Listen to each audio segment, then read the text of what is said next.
नमस्कार. आजचा आपला निबंध आहे दसरा. 3.5 मुहूर्तांपैकी एक मुहूर्त असणारा आणि दिवाळी खालोखाल अतिशय भव्यतेने साजरा होणारा हिंदूंच्या प्रमुख सणांपैकी दसरा आहे. या सणाचं मोठ्या उत्साहाने स्वागत होते. या दिवशी नवी खरेदी, नवा करार, गाडी, बंगला इत्यादी चांगल्या गोष्टी खरेदी केल्या जातात.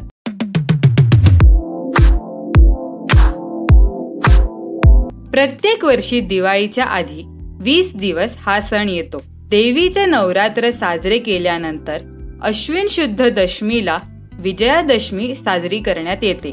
या दिवशी शस्त्रपूजन देखील करतात. म्हणूनच दसरा सण मोठा नाही आनंदाला तोटा असं म्हटलं जातं. ते काही उगाच नाही, कारण देवीने महिषासुराशी युद्ध करून त्याला मारले तो हाच दिवस. प्रभू रामाने रावणाचा वध केला तो हाच दिवस. राजपूत काय किंवा मराठी काय, यांनी आपल्या युद्ध मोहिमांना प्रारंभ केला तो हाच दिवस. या दिवशी आपट्याच्या पानाला सोन्याचं मोल असतं. सर्वजण आपट्याची पाने लुटतात. दसऱ्याला घरोघरी गोड पक्वानांचा बेत केला जातो. अज्ञानावर ज्ञानाने, शत्रूवर पराक्रमाने आणि वैऱ्यावर प्रेमाने विजय मिळवायचा.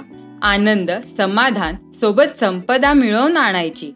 यश, कीर्ती प्राप्त करायची आणि धनसंपदा लुटायची. असा हा विजयादशमीचा सण पराक्रमाचा आनंद देण्याघेण्याचा आणि परस्परांमधील प्रेम वाढवण्याचा एक सुंदर दिवस आहे. धन्यवाद.